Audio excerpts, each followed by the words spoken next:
Oi, Estevão. Tá boa, Flávia. Tudo bem? Tamo aí. Esse formato aqui eu não gosto muito, não. Espera aí que eu vou fazer assim, que aí aparece nós dois ao mesmo tempo. É.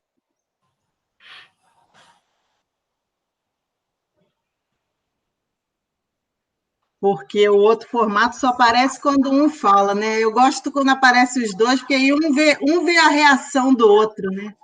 Mas deixa eu te contar por que eu te chamei, Estevão. A gente vai iniciar, vai ser a primeira vez que no programa nosso de pós-graduação em modelagem computacional a gente vai oferecer uma disciplina de introdução à biomecânica. Que chique. Então, a gente já tem um tempo que a gente propôs uma ementa e mais de anos já, acho que já tem uns 2 anos a gente propôs uma ementa, mas nunca apareceu aluno. Ou a gente que não soube chamar aluno também tem isso.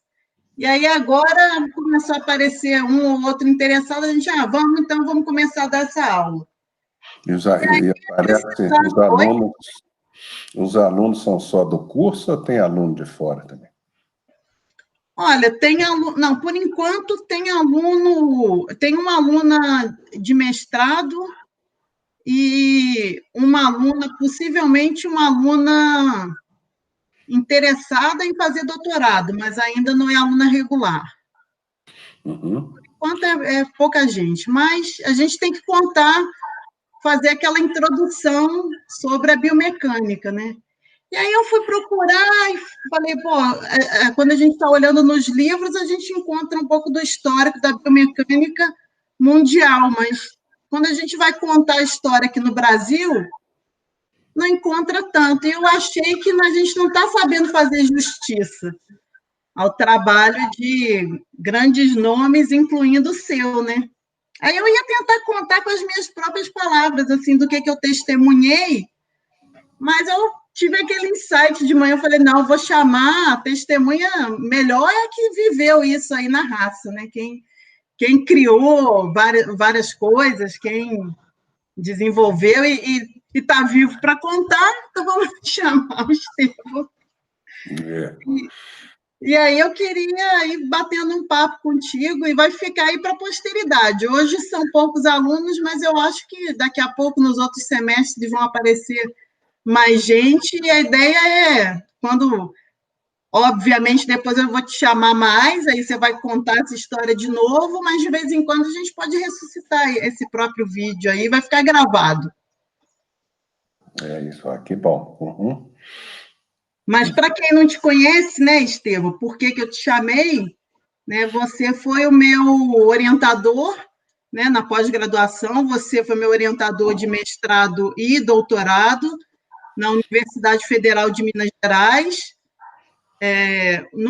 Você é professor do Departamento de Engenharia de Estruturas, né, onde eu fiz o meu mestrado, mas também, além de ser do programa de Engenharia de Estruturas, você também é professor permanente do programa de pós-graduação em Engenharia Mecânica, que foi onde eu fiz o doutorado, né?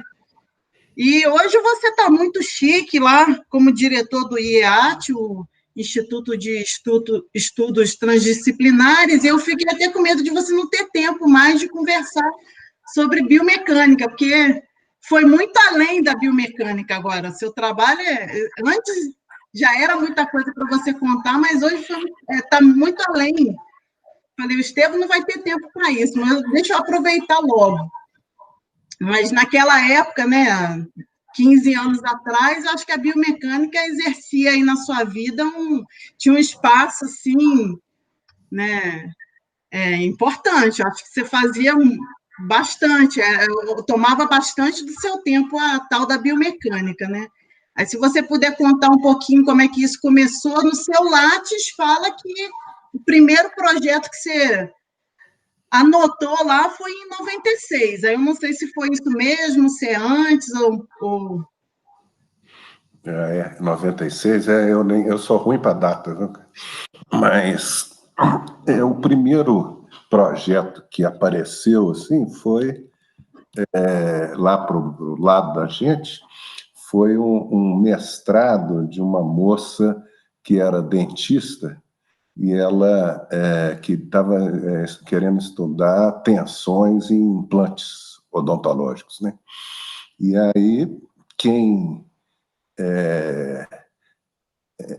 estava orientando ela era o professor Aécio Lira, e ele resolveu virar reitor, candidato a reitor, e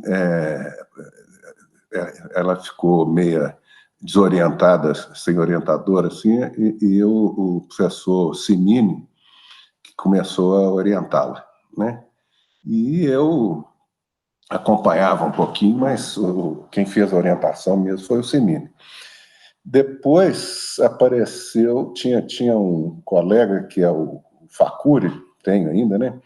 E o Facuri tinha uma amiga e dentista, né?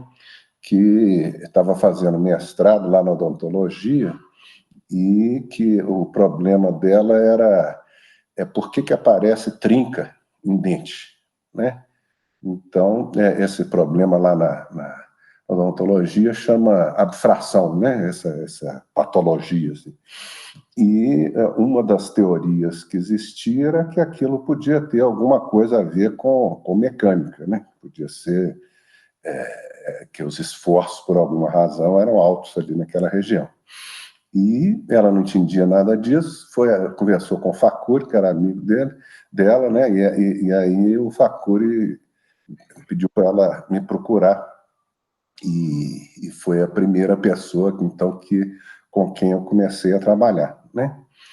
E aí, na odontologia, já começa a ter, quando você observa na odontologia, lá tem uma área muito grande, né, para que os engenheiros possam contribuir com eles, né? Tanto que o seu doutorado também foi na odontologia, né? Então tem muita coisa que acontece, inclusive, assim, não é só na parte de mecânica mesmo, né? Mas tem também na parte de materiais, né? Uhum. Então, vários cursos aí lá na COP, por exemplo, ou na UFMG também e tal. Sempre tem vários dentistas estudando materiais lá, né? E essa área, então, era uma área que tinha no Brasil já, assim, há bastante tempo, né? Materiais dentários, biomateriais, tal, né? A outra área consolidada que tinha no Brasil era de bioengenharia. Agora, a bioengenharia no Brasil, por razões históricas, assim, ela sempre foi atrelada à engenharia elétrica. Então, era um negócio engraçado, porque parece que bioengenharia no Brasil era muito sinônimo de análise de sinais, de eletrocardiograma, de sinais em geral, e depois um pouco de imagem também, né? Sempre muito vinculado com engenharia elétrica. Quando você olha nos órgãos de fomento de avaliação, é a mesma coisa, né? Quando você acha elétrica, você acha a bioengenharia junto, né? E eles têm congressos tradicionais, têm revistas já estabelecidas, etc., mas eles não davam muito espaço para o pessoal da mecânica, né? Então, quando você submetia um projeto para uma agência de fomento para arrumar recursos para a sua pesquisa, quem ia avaliar aquilo, com muitíssima frequência, eram engenheiros eletricistas, né? E eles olhavam aquilo e falavam, isso aí não tem importância, isso é mecânica, cara, isso não serve para nada, não. Né? E depois, eu até anotei aqui, foi só lá no começo dos anos 2000 que começou a se estruturar um pouco melhor esses vários grupos que tinham surgido para trabalhar com biomecânica, né? E que eram oriundos, tinham um background assim, na parte de mecânica, né? Então, eu até anotei aqui, Estevão, que eu acho que tem a ver um pouco com esse comitê de bioengenharia aqui. Pois é. É que o seu nome se repete em vários anos, né? Eu acho que eles, desde lá de 2003, É, 2003, né? Começou a ter esse comitê de bioengenharia. Só para quem não sabe, eu estou falando do Comitê de Bioengenharia da ABCM, que é a Associação Brasileira de Ciências Mecânicas. Então, como o Estevão comentou, tinha bioengenharia lá nos comitês de elétrica, e aqui dentro da Associação Brasileira de Engenharia de Ciências Mecânicas se formou um comitê de bioengenharia, eu observei aqui, foi criado em 2003. E aí o seu é, nome, ele fica se repetindo aqui em vários anos, né? Vai mudando a sua função, mas em vários anos, Estevão, eu encontro o seu nome aqui, né? Mas é por aí, então, mais ou menos essa época que a galera da mecânica começa a se organizar foi. e E aí, formar esses eventos aqui, né? esse comitê aí, eles organizavam um evento que era muito específico, chamava Technology Meets Science, né? E sempre tinha a ver com uma universidade na Escócia, que tinha uma parceria grande, e essa parceria era muito do grupo do professor Pinotti, né? Que Uhum, há alguns anos atrás, né? uhum, Foi professor lá da UFMG também, né? E o primeiro comitê, ele foi, quem era o coordenador lá do comitê era o professor Raul Gonzalez, que é uhum, da Poli, né? E ele trabalha com equipamento médico, né? Então ele trabalha com, ele estava desenvolvendo um tomógrafo brasileiro, né? E uhum, aí, nessa época, uma outra pessoa também que foi muito importante nessa articulação das pessoas que trabalhavam nessa área foi o Luciano Menegaldi, né? O Luciano foi professor do IME e agora está lá na COP, né? uhum, E a COP é que tem daqueles cursos bastante voltados para a engenharia elétrica, de engenharia biomédica que tinha no Brasil, o pioneiro na pós-graduação, acho que o pioneiro em geral, mas na pós-graduação também, foi o da COP, que já é um curso antigo. Eu lembro quando, em 1900, não vou nem contar quando eu fiz mestrado, já tinha essa opção já. Falei, olha que legal aqui, engenharia biomédica. Né? Nunca tinha ouvido falar dessa história, então, né? Mas era muito com esse viés. Depois começou também a ter a parte de engenharia de produção, né? uhum. Porque você, para gerir instituições assim, feito um hospital, né? É uma coisa, um problema complexo também, né? Então o pessoal começou a estudar isso também, né? Mas aí, voltando lá para o grupo da gente, né? Depois, com a Tulimar, que foi a primeira aluna de mestrado, começou uma demanda muito grande de muita gente que queria estudar, gente muitas vezes vinda da área de saúde, né? No começo era mais odontologia, depois veio o pessoal da fono, fisioterapia, medicina, veterinária e tal. E aí é muito bacana, né? Que é uma área que você obrigatoriamente tem que interagir. Obrigatoriamente, quer dizer, na minha perspectiva, pelo menos, né, você tem que interagir com vários outros conhecimentos, com várias outras pessoas, né, de outras áreas diferentes, então você aprende muita coisa. Né? Acho que talvez por isso que eu fui parar nesse instituto aí que você está falando, né, no IME. Você treinou bem, né? A gente treina bem um pouco antes, e aí ficou craque em falar várias línguas, né? Aí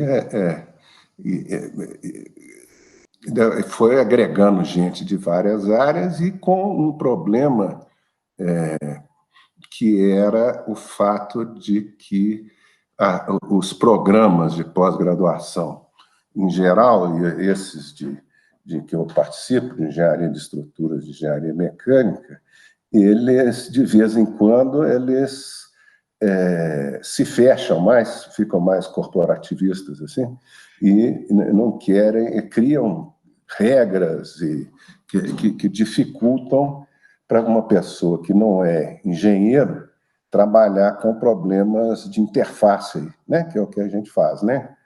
Então, sem o pessoal da área de saúde, perde muita graça, né? Se for só os engenheiros ali, e até porque quem somos nós para poder tratar dos problemas que tem lá na fonoaudiologia, por exemplo, sem escutar o pessoal da área, né, de fonoaudiologia.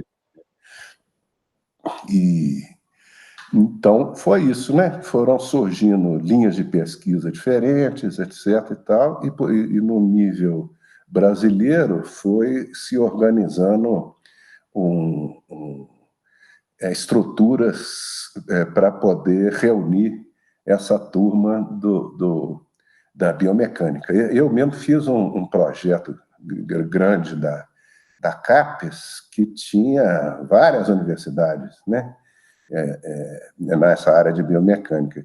Estava Juiz de Fora, Uberlândia, estava...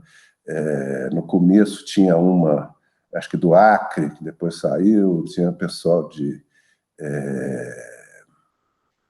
Espírito Santo, estava a PUC do Rio, etc., né? E era uma rede de biomecânica, que era bacana, né? E um outro ponto que aconteceu também, eu anotei aqui o ano, mas foi só em 2007, né? 2007 que teve o primeiro ENEB, né? Uhum. Era um congresso que era o Encontro Nacional de Engenharia Biomecânica, e que era com esse propósito específico, né, de reunir as pessoas que trabalhavam na área de engenharia biomecânica, né? O primeiro quem organizou foi o Luciano Menegaldo e eu, lá em Itaipava, nas instalações lá do Exército. Lá teve General Airosa.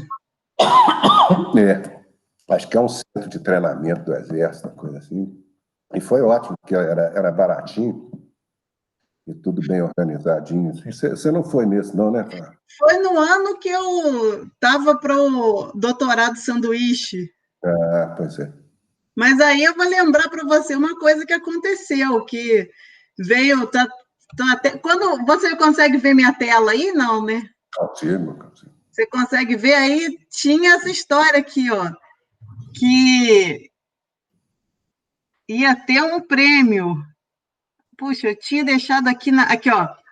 Ia ter um prêmio. International Society of Biomechanics enviará um delegado para o encontro e conferirá um prêmio especial para o melhor pôster apresentado por estudantes de pós ou graduação. E aí o melhor pôster foi do menino Rafael Kobuti, que era o aluno de iniciação científica que me acompanhava. Tá vendo? Então você foi premiado também, tá vendo? Ah, já coloquei. Eu lembrei disso hoje, aí eu olhei lá no seu Lattes, falei, como é que o Estevam anotou isso aqui? Ele anotou lá, eu falei, quer saber? Eu vou anotar isso aqui no meu Lattes também. Quantos anos depois? 14 anos depois, eu anotei no meu Lattes. Eu falei, eu não vou deixar passar em branco isso aqui, não. Eu lembrei, eu falei assim, pô, isso aqui eu tinha que ter dado mais valor para isso. Vou colocar isso aqui no meu Lattes hoje.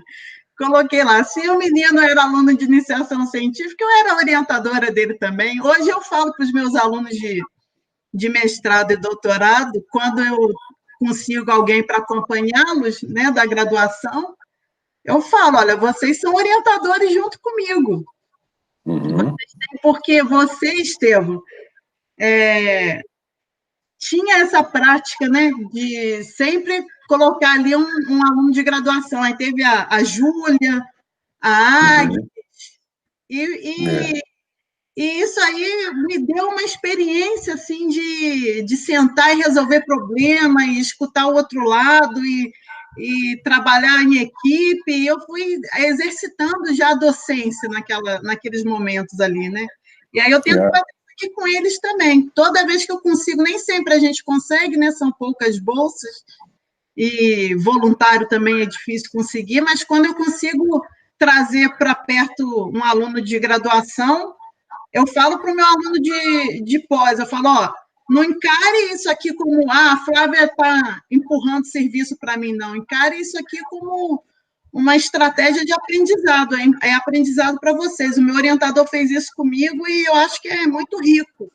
Foi muito importante para mim, eu quero que vocês façam isso também, né? Já vão aprendendo a orientar desde já. Mas aí, esse menino ganhou esse prêmio, na época eu não entendi dessa forma, e hoje eu entendo que era meu também, né? Era orientação no conjunto. Eu acho que você achava que tinha um trabalho, que nós mandamos 2, eu acho que o outro era melhor que esse. Não. Acho que tinha um negócio desse, não, era de outro aluno. Não sei, não era meu, não. Você não estava plenamente convencida que esse que eu devia ganhar o prêmio, né? Mas eu sei que esse evento, Estevão, o Encontro Nacional de Biomecânica, tem se repetido até hoje, né? Já está...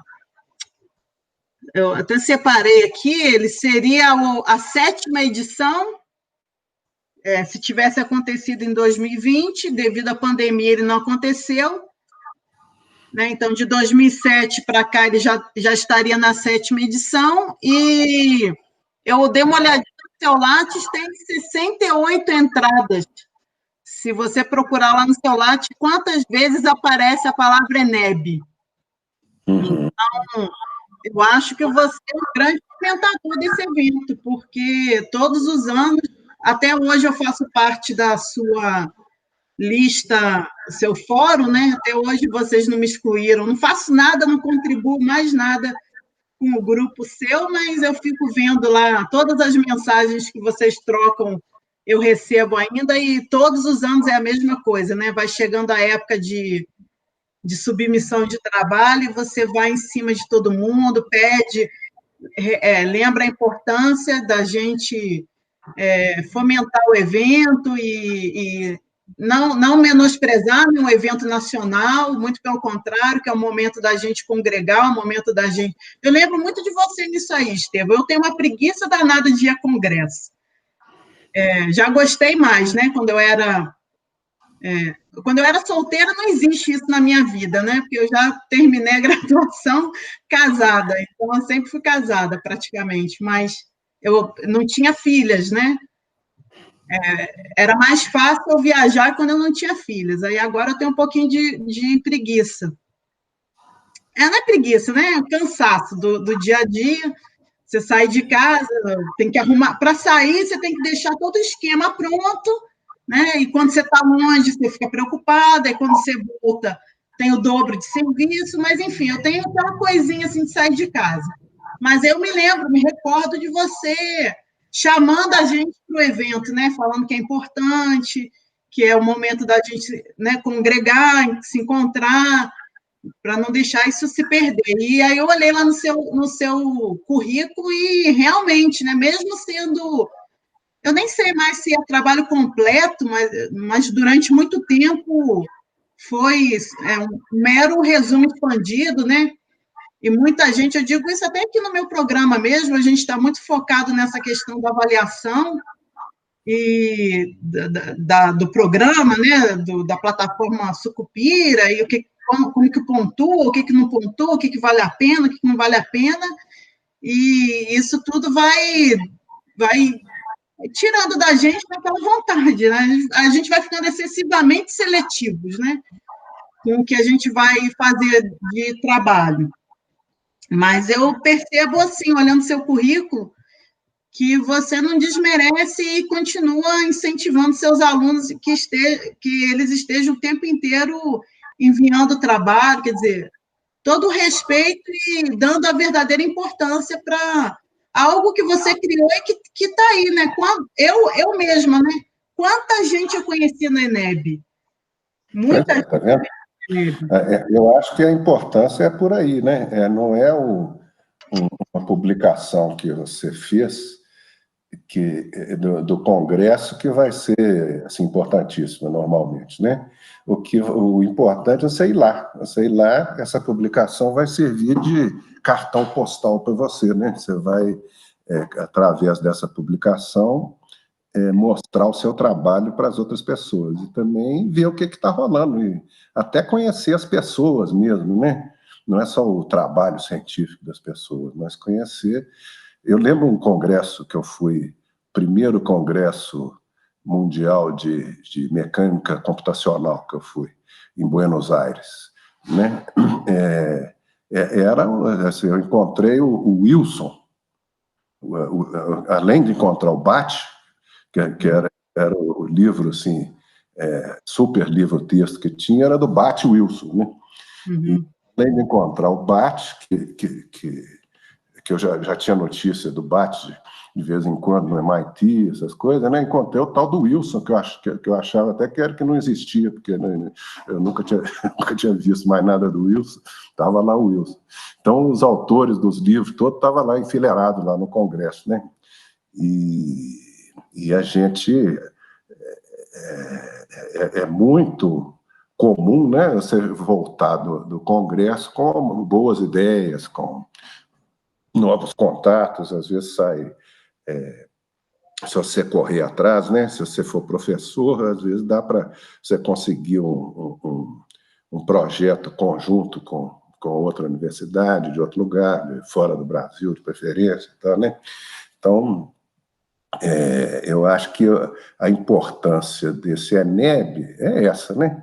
Então, tem no congresso da ABCM, dessa Associação Brasileira de Ciências e Engenharia Mecânica, né, tem um volume razoável de trabalhos na área de bioengenharia, sempre, né?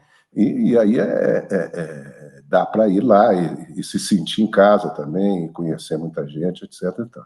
Agora, nos congressos lá do Silance também, né, que é na parte computacional, que tem a ver com a sua disciplina lá também, né, também tem uma seçãozinha de bioengenharia, etc. Agora... Quando você manda, tem, Estevam. Quando você não manda, não tem. Não, mas tem esse último Silance teve lá, o que foi virtual e tal, né? Agora, não, inclusive 2 alunos meus participaram, né? Tem um projetinho meu aqui que está ficando bom, Estevam, com ortopedista. Depois eu vou te mostrar os resultados, está começando a ficar bom. Mas aí a ideia do ENEB era de ser o espaço privilegiado para a turma, né? Para as pessoas da área de biomecânica, né? A ideia era que ele circulasse em vários locais e, de preferência, que acontecesse em lugares interessantes para a gente poder ficar mais animado de ir, né? E aí está indo, né? Esse ano passado não deu por causa da pandemia, mas deve ocorrer ainda em Goiânia, o próximo, né? Ô, Estevam, me explica, uma vez você já me explicou isso, mas eu não consigo reproduzir. Por que o termo é engenharia biomecânica e não biomecânica, simplesmente? Qual que é a diferença? Não, eu acho que a diferença é o seguinte, é que existe uma área bem estabelecida, antiga, etc., da educação física e da fisioterapia, que é a biomecânica, né? Então, na biomecânica deles lá, a biomecânica é o estudo basicamente do movimento, né? Então, eles ficam estudando marcha, ficam estudando músculos, ação muscular, etc. E é uma área da fisioterapia, da educação física, é uma área médica, né? Então, quando a gente fala biomecânica, a ideia é de ser mais amplo do que isso, né? De ser a parte da saúde que tem uma conexão direta com a engenharia, né? Com a engenharia mecânica, no caso, não é nem engenharia mecânica, é com a mecânica mesmo, né? Com a mecânica dos sólidos, mecânica dos fluidos, né? Mecânica estatística. E deixa eu te contar uma coisa sobre origens aí que eu achei bem interessante. Eu fui num congresso uma vez, parecido com esse da BCM, que é o congresso da American Society of Mechanical Engineers, de bioengenharia, né? E aí, nesse congresso, uma coisa que eu observei, por exemplo, foi que os temas que o pessoal estuda nos Estados Unidos, eles eram bastante diferentes do que aqui no Brasil. E aí eu estava lá de bobeira lá um dia, esperando uma sessão começar, e fiquei conhecendo um senhor mais velho que eu, assim, e com a cara boa, assim, acho que ele ia ser um dos palestrantes lá do evento e tal. Até o nome dele me escapa hoje, depois eu posso te passar, porque eu comprei um livro dele, tudo, né? E aí ele falou que ele tinha sido dos primeiros caras que tinha feito doutorado de engenharia biomédica nos Estados Unidos. E que lá o que aconteceu foi o seguinte, que no século passado, nos anos 2000, no 1900 e tal, né? Surgiu lá uma fundação que chamava Whitaker Foundation, que americano tem meio que esse costume, né? De vez em quando o cara está ficando velho, ele cria uma fundação, enche de dinheiro, porque está com dinheiro sobrando, e que aquela fundação sirva para levar o nome, meio que torná-lo imortal, né? Fazer com que o nome dele seja conhecido e foca num determinado assunto, né? Então, vai ser a fundação para a cura do câncer, vai ser a fundação para levar o homem para a Lua, e essa aí era para desenvolver engenharia biomédica. E eles tinham bilhões de dólares, sabe? Bilhões de dólares, e esses bilhões de dólares eles disponibilizaram para as universidades que tivessem interesse em montar uma infraestrutura de engenharia biomédica. E aí, o que aconteceu foi que, até essa época que eu estava conversando com esse cara, que era 2000 e pouco, assim, ele falou que o dinheiro, inclusive, já estava acabando, já, mas que tinha durado durante, sei lá, 20, 30 anos. A fundação existe ainda, né? Mas acho que o grosso do dinheiro foi investido antes. E aí, o que aconteceu foram que algumas universidades boas, mas que não eram assim, as melhores universidades em engenharia dos Estados Unidos, elas saíram na frente. Então, tem dois exemplos. Um é a Universidade de San Diego, Universidade da Califórnia, San Diego, né? Lá onde é que estava aquele Fung, sabe o Fung? Uhum. Né? O Fung era um cara de análise de estruturas, tem um livro de mecânica da estrutura, do contínuo. Do contínuo e tal, né? E ele foi dos caras essenciais assim na parte de biomecânica, né? Tem um livro de biomecânica também, que é livro-texto aí para todo lado, né? E a outra foi Duke University, né? Então, entre outras, as universidades que começaram primeiro, Columbia também e tal, elas foram se organizando com muito apoio dessa fundação e de outros órgãos também, viraram as referências nos Estados Unidos na área de engenharia, né? E os cursos que foram montados eram cursos de graduação e de pós-graduação, né? E, enquanto isso, na Europa, eu acho, a impressão que eu tenho é que a coisa demorou mais para poder acontecer, sabe? Nos Estados Unidos, hoje, uma área que é muito forte, que não é nem nova mais, né, que já tem muita coisa sobre isso, é a parte de mecânica das células, né? O pessoal trabalhar não tanto com problemas médicos, né, de próteses e coisa e tal, mas com problemas biológicos mesmo, né? Mecanobiologia, que eles estão chamando também, né? Aí então tem toda uma área muito grande de pesquisa nessa área, né? E na Europa o que aconteceu foi, eu acho que o Brasil foi meio modelo europeu, porque na Europa os primeiros cursos que surgiram foram na área, foram de pós-graduação, sabe? E tem, por exemplo, aquele Instituto de Zurique lá, que tem um curso super bacana, tem Saragoça mesmo, né, na Espanha, tem um curso muito legal também de bioengenharia e tal, e são todos cursos de pós-graduação, né? Em Portugal também, e em Portugal agora, nos, deve ter uns 10 anos, uma coisa assim, que tem os cursos de engenharia biomédica na graduação, né? E, então, foi diferente, né? Enquanto nos Estados Unidos engenharia biomédica é uma engenharia feita às outras, né? Na Europa, ela é vista como uma especialização. Isso está mudando, né? Atualmente, cada vez mais você vê cursos de graduação na Europa, né? E isso foi o que aconteceu no Brasil também, né? Uma vez eu conversei com o presidente da Associação Brasileira de Engenharia Biomédica, que estava cheio de alunos lá de graduação na conferência que eu estava participando, e ele falava que achava que não devia ter curso de graduação de engenharia biomédica, não.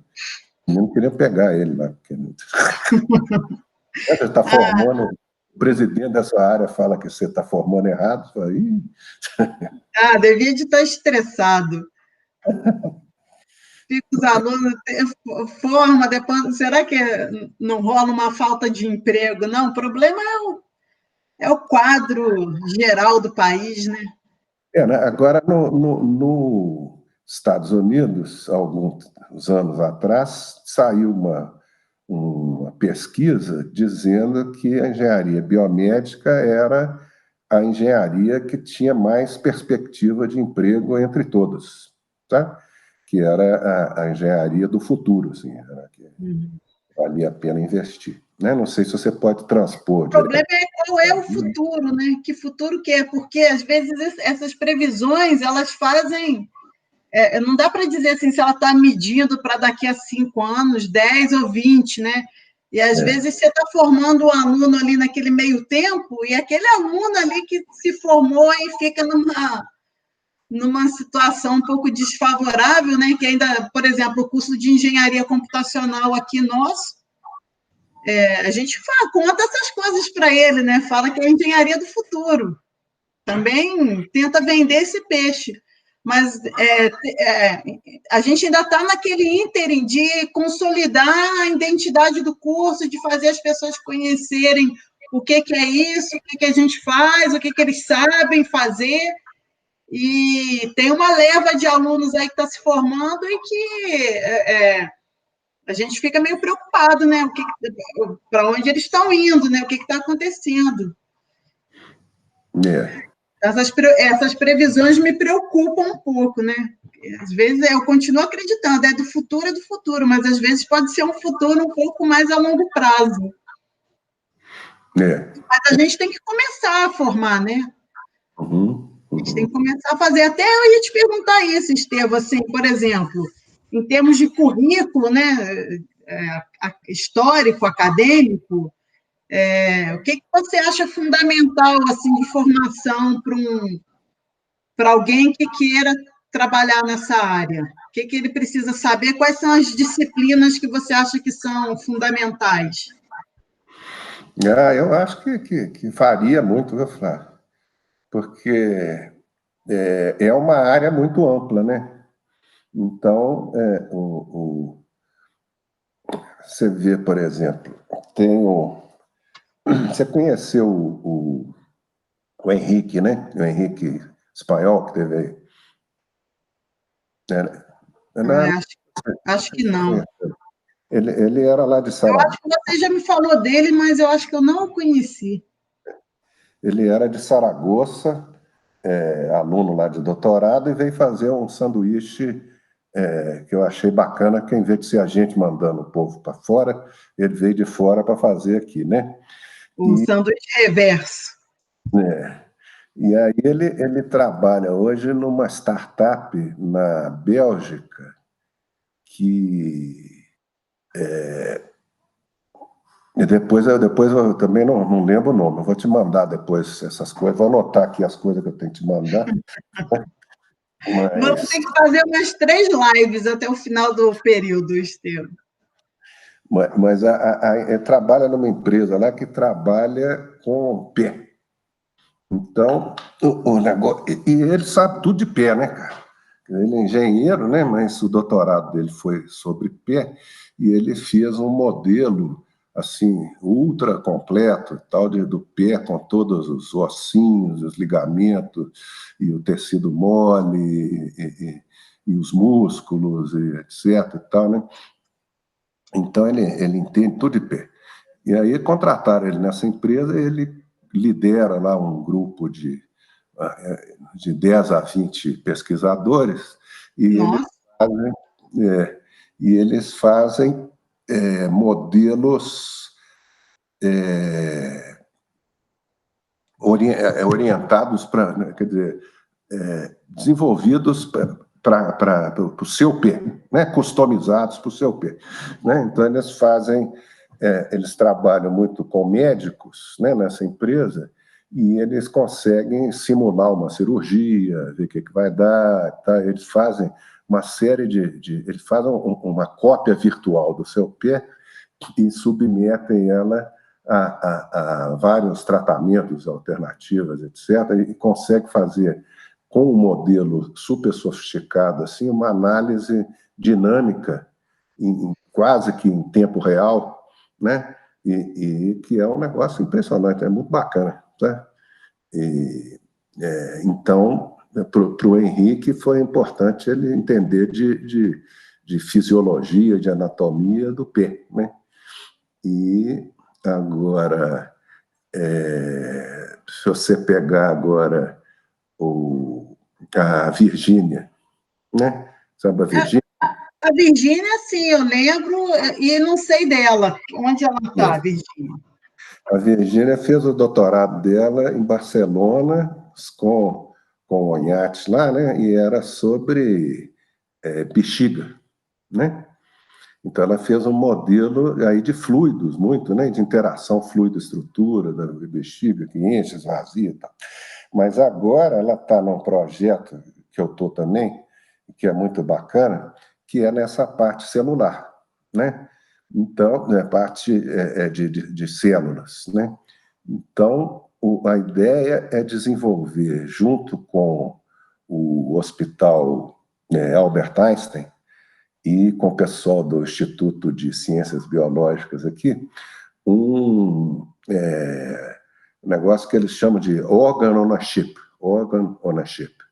e que é um chipzinho onde você consiga reproduzir as condições para uma célula existentes no órgão, né? No caso da Virgínia, desse projeto, o que a gente está tentando fazer é criar um ambiente na célula que você possa olhar lá na célula com microscopia e tal, e enxergar o que está acontecendo com a célula, para reproduzir fenômenos ligados à aterosclerose, né? Então, a ideia é gerar fazer esse chipzinho, né? Então, você tem que fabricar esse chipzinho tem que ter um fluxo correspondente ao fluxo que você quer e tal, e no final você vai colocar células lá e submeter essas células a situações que corresponderiam a situações importantes na aterosclerose, né? Então, aí tem desde a parte de materiais, né? A parte de materiais aí fica muito importante, porque de que material que você vai fazer, tem que ser biocompatível, você tem que conseguir, tem essas técnicas novas aí de lito, que eu não sei como é que fala o negócio direito, litoestenografia e tal, né, que são técnicas para você produzir canais minúsculos ali onde vão ocorrer esses fluxos. Você vai ter que construir bombas para poder comprar ou adquirir e tal, né? E é uma área que está crescendo aí, né? Porque a ideia é a seguinte, para você fazer experimentos em vivo, na pessoa mesmo, é mais complicado, né? Uhum. E, além de ser complicado eticamente, né? E de você poder estar trazendo alguma doença, alguma coisa para a pessoa, a outra coisa que acontece é que você não está enxergando lá o que está acontecendo, né? Para você fazer em animais, tem esse problema de enxergar também, e tem um problema de ética também, né? Da ética também. E se você conseguir fazer numa chapazinha a mesma coisa que está acontecendo lá dentro da pessoa, ou com uma aproximação bastante razoável, então, poxa, uma maravilha, né? E fica mais barato, fica mais fácil, fica mais visível, desde que você consiga fazer um modelo físico que corresponda realmente ao que você está querendo estudar, né? Então, nós estamos até com esse projeto com o Einstein lá, e tem um outro projeto que é com a Fiocruz, aí, para poder fazer o chipzinho também, mas que consiga reproduzir o ambiente da medula óssea, para poder estudar um tipo de câncer, né, de leucemia, que dá em adolescentes, né? E aí é muito legal, né? Eu sinto, quer dizer, eu acho que essas áreas são... eu vejo dentro desses projetos, que sou de uma ignorância enorme, né? Porque acho que eu tenho experiência e capacidade um pouco para poder juntar as pessoas e agregar e fazer com que a coisa ande um pouco, né? Agora, são áreas que eu acho que tem esse potencial grande para a pessoa que já for formada aprendendo sobre biologia celular, sobre mecânica da célula, sobre essas outras disciplinas aí, né? Que tem um potencial muito grande de fazer coisa nova, interessante e bacana, né? Então, você viu aí, né? Eu falei de dois projetos, um não tem nada a ver com o outro, né, cara? Um é do pé lá, né? O do pé é tudo, apesar de ser computacional, né? Ele é uma coisa palpável, assim, né? Bem fisicamente enxergável, né? E o das células já é uma outra história completamente diferente, né? Eu estou te falando isso até pela dificuldade que é de propor uma disciplina, porque você está dentro de um programa que é interdisciplinar, né? Não é um programa em biomecânica, é um programa interdisciplinar em modelagem computacional. Aí você vai lá e fala, vamos dar uma disciplina de biomecânica. Seu público é diverso. Aí você vai... A pergunta é, você ensina o que numa disciplina? Né? Você vai ter 15 encontros. Em 15 encontros, porque se você começar naquela paranoia de, não, peraí, tem que saber mecânica do contínuo. Você fez uma disciplina de mecânica do contínuo? Nem todo mundo fez. Não, você tem que saber modelagem constitutiva, nem todo mundo sabe. Não, né? Aí você começa naquela paranoia de ir entrar a fundo em modelagem matemática, e o cara só queria ter uma noção. Então, por isso que eu fiz questão de ter essa conversa primeiro. Eu acho que o aluno tem essa sede de entender primeiro o panorama. O que está sendo feito, para que serve, quem são as pessoas, né? Nós estamos fazendo um negócio aqui, ó, Flávio, que eu acho que foi um pouco o resultado dessa situação desagradável de você vira e mexe, não ser querido dentro do seu curso, né? Eu achava, poxa, o que é isso? Dentista fazendo engenharia de estruturas, que coisa estranha. Né? Então, surgiu uma proposta do Instituto, lá do Instituto de Estudos Avançados, né? De criar uma trajetória interdisciplinar na pós-graduação. Então, vai ser assim, por exemplo, a gente quer estudar tratamento quer dizer, desenvolver instrumentos para o tratamento de problemas de fonoaudiologia, né? Então, problema de pessoa que tem uma deficiência na musculatura da boca. Então, e aí você vai fazer isso com o quê? Tem que ter fonoaudiologia para começar, né? Então, vai ser a fonoaudiologia junto com quem sabe fazer equipamento, que aí não sei, engenharia mecânica, coisa assim, né? E aí a gente vai criar um caminho para que as pessoas, tanto de um lado quanto do outro, estudem esse tipo de problema. Ela vai ter que ter, por exemplo, se for uma pessoa da engenharia, ela vai ter que fazer umas disciplinas lá na fonoaudiologia. Então, pode ser, por exemplo, de bioestatística, pode ser de anatomia, pode ser né, para entender os músculos todos que tem, tá, de fisiologia, de alguma coisa lá. Pouca disciplina, né? Umas duas, vamos supor. Né? E se for a pessoa da fono, ela vai ter que fazer umas disciplinas lá na mecânica. Então, ela vai fazer, por exemplo, uma de mecânica do contínuo e vai fazer uma de cálculo, por exemplo. Pronto. Aí ela vai ter um orientador de um lado, um orientador do outro. Certo?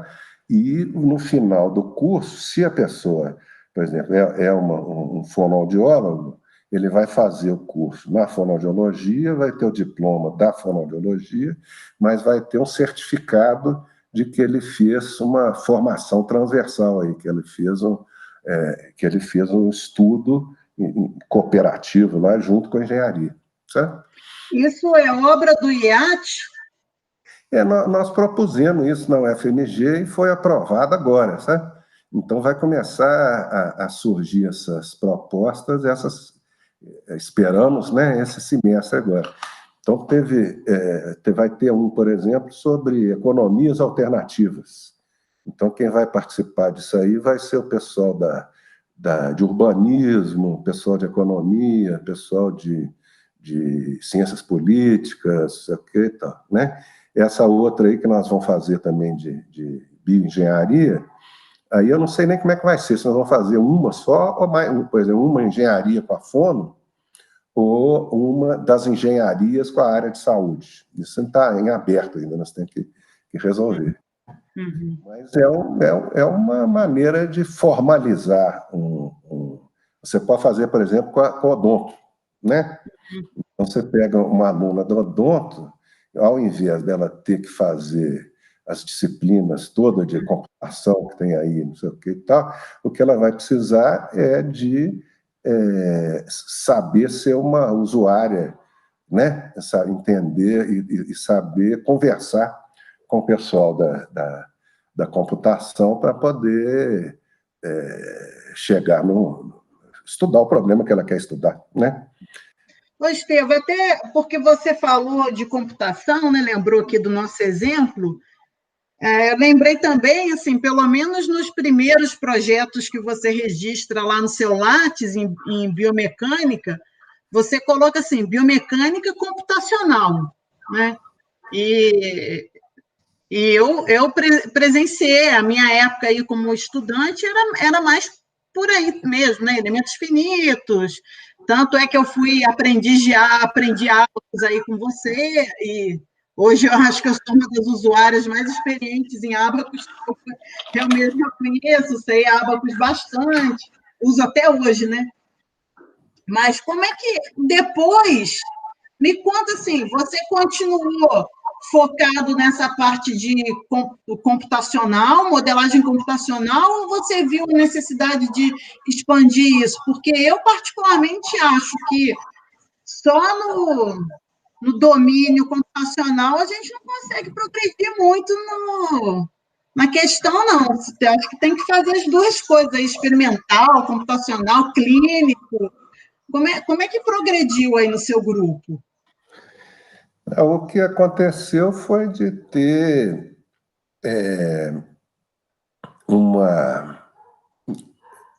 a primeira experiência, que acho que foi lá para o ano 2000, né? Sem ser computacional, eu acho que foi dos aparelhos lá para medir força, né? Então, o primeiro foi a gente, com a Tulimar, inclusive, a gente, e o Simine também, nós pegamos um moço e colocamos uma célula de carga no lugar do dente dele e botamos ele comendo umas coisas lá e fomos registrando a força de mordida dele para diversos alimentos, né? Então, qual que era a força quais que eram as forças, né, que atuavam no dente dele enquanto ele estava mastigando uma coisa ou outra, né? Essa célula de carga, ela tinha a forma de um dente, então era como se ele tivesse uma prótese lá, um dente, né? E aí um dia eu fui para a praia e estava conversando com uma moça lá que era fonoaudióloga e ela falou que quer parar um pouquinho, hein? Vamos... Não, mas depois eu corto aqui. Tá, peraí. Alô?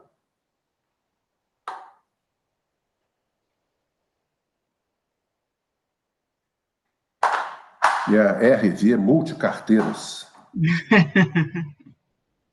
Tem. Mas aí, então, o que aconteceu é que essa moça falou, olha só, cara, a gente podia dar um jeito, era de medir força na língua, porque isso é um parâmetro definidor assim, do diagnóstico que a fonoaudióloga precisa para poder tratar paciente que tem problema de língua, né? E aí, pronto, aí lá fui eu, né? Quer dizer, sempre ajudado por um monte de gente que entendia mais das coisas do que eu, né? Então, o pessoal que tinha mais habilidade de desenvolver equipamento, essa coisa, né? Sempre em parceria com outras pessoas e tudo, nós fomos desenvolvendo vários instrumentos e um dos últimos, que acho que você já conhece, né? Teve o que foi da tese da Renata, ele era um videogame ajustável à boca, e que a pessoa encaixa a língua lá, o menino, a princípio, né? E vai jogar um videogame, tem que matar o chefão, fazendo movimentos que são os movimentos correspondentes aos exercícios de fonoaudiologia que a pessoa tem que fazer, né? Esse ficou muito legal. E ganhou, esse foi interessante porque ele ganhou o prêmio de melhor tese da UFMG na área de ciências exatas e engenharias, né? E quem que fez a tese era a fonoaudióloga, né? Então, foi a forra. O povo lá que quer me chutar da pós-graduação, de vez em quando, deve ter ficado triste, porque, né? Mas tem, né? Então, aí quer dizer, com essa solução aí, eu espero que se ajude um pouco, não só essa área, mas áreas interdisciplinares, né? Porque tinha um cara nessa área de estudos transdisciplinares, né, que ele dizia que o mundo tem problemas e a universidade tem departamentos. Então, quer dizer, uma coisa não tem conexão com a outra, né? Então, o problema, às vezes, envolve conhecimentos que são tratados em 4, 5 departamentos diferentes, né? Porque se você também for ter tudo, né? Não, para fazer isso aqui preciso criar uma bancada para experimentar, agora preciso comprar uma máquina e primeiro que não tem dinheiro, segundo que você não dá conta de manter, mesmo quando você a duras penas consegue dinheiro para comprar alguma coisa, depois você não consegue manter. Um exemplo que eu percebo que se tornou corriqueiro na universidade aqui, que eu acho que é corriqueiro em todas as universidades, são as impressoras 3D, né? Que começou aquela coisa, né? Era uma novidade, aí todo mundo queria ter uma.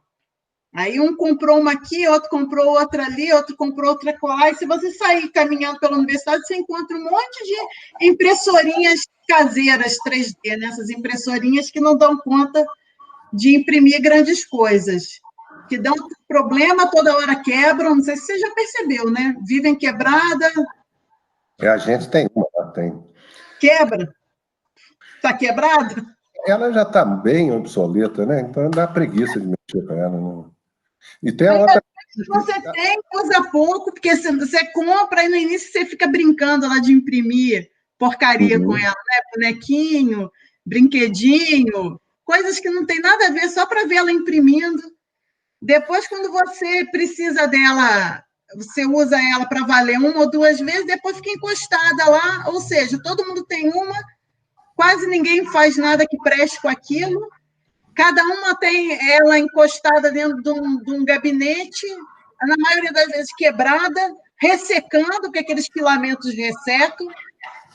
Quando quebra, ninguém sabe consertar. Para consertar, sai caro. Aí eu falo, pô, não era melhor todo mundo, em vez de cada um ter uma, a universidade ter uma boa, um laboratóriozão, com uma super impressora, assim, top, uma top mesmo, dessa que imprime com altíssima resolução. E aí todo mundo que sabe um pouquinho se reunia para a gente realmente imprimir coisas importantes e projetar, porque não é só apertar o botão e imprimir, né? Baixar um modelo na internet, apertar o botão e imprimir é a parte fácil. O difícil é você modelar, você elaborar, fazer o projeto, design, e descobrir qual é o material certo para aquilo. Essa que é a graça da coisa, né? E aí essas cabeças pensantes estão cada uma num canto, ninguém se une.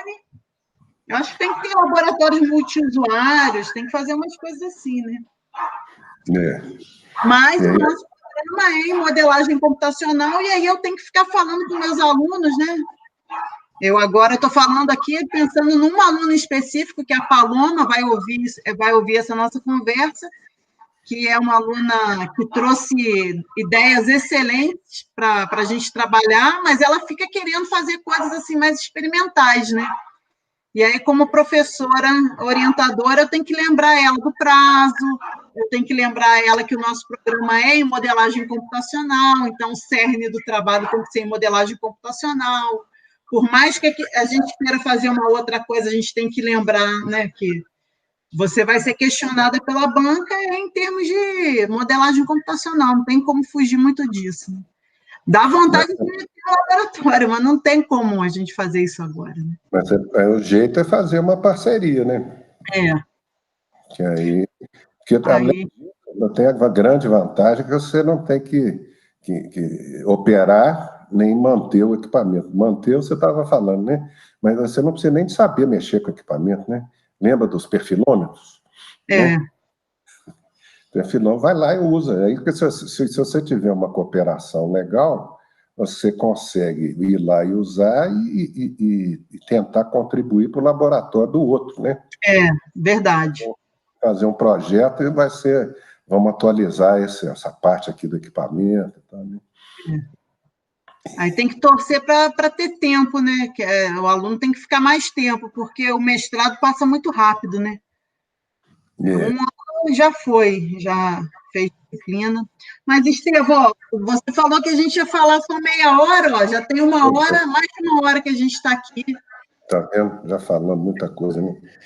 Eu tenho outras lembranças aqui para rememorar, mas eu acho que fica longo, né? Eu quero usar isso aqui como material didático, eu quero que o pessoal assista, eu acho que é importante, tem história viva que você traz para a gente, queria te agradecer, eu falei com você de manhã e de tarde já estávamos aqui, eu acho que eu herdei isso de você também, Estevão, essa sua disponibilidade, eu tento fazer isso também presente na minha vida. Mesmo quando eu quero escapar, escapulir, falar, não, eu lembro um pouco de você nisso, de uma pessoa extremamente acessível, gabinetes abertos, né?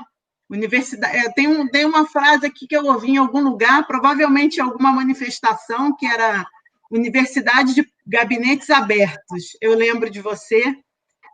Eu lembro uma vez que num dessas avaliações da CAPES, quando manda aquela equipe para avaliar o programa, né, fez uma entrevista com os alunos e aí perguntava quantas vezes você conversa com seu orientador, né? Você faz orientações mensais, quinzenais? Aí eu falei, eu converso com meu orientador quase todo dia. Quase todo dia? Todo dia eu chego lá, dou um bom dia, boa tarde, troco uma palavra com ele. Mas todo dia você fala do seu trabalho? Olha, nem sempre, às vezes eu falo de outra coisa, mas acaba que nessa de ir lá dar um bom dia, boa tarde, eu sempre tenho um assunto para falar. Ele, pô, ele tem tempo para te atender? Eu falei, nunca disse não. Eu lembro de eu falando isso para ele, eram 2, né, que eu me recordo, e eles ficando assim, impressionados, né? Então, isso aí é uma coisa que eu tento trazer na minha vida profissional, de manter o gabinete aberto também. Aluno que vem falar comigo, eu procuro também atender e ter disponibilidade, tal como você tinha para conosco, e tentarei manter isso aí até o fim, que isso foi muito importante para a minha formação, Esther. Pois é, que bom, né? Bom que a gente acerta de vez em quando. Né? Então, tá bom. Então, a biomecânica no Brasil, eu acho que você tem muito... O seu papel é muito importante. Tá? Eu achei que você ia... Nossa, eu comecei o vídeo falando assim, Estevão, não tem tempo mais para biomecânica, e você termina falando de 2 super projetos aí. Eu é que estava desinformada, vou até procurar saber melhor, mas a gente faz coisas bem mais despretensiosas ainda, né, Estevão? Mas estamos aí, seguindo seus passos, né? E depois a gente conversa mais, para você tomar ciência também do que a gente tem feito. Isso, está faltando, né? Então, vou encerrar aqui nossa gravação, Estevão. Um abraço. Outro Muito obrigada de novo.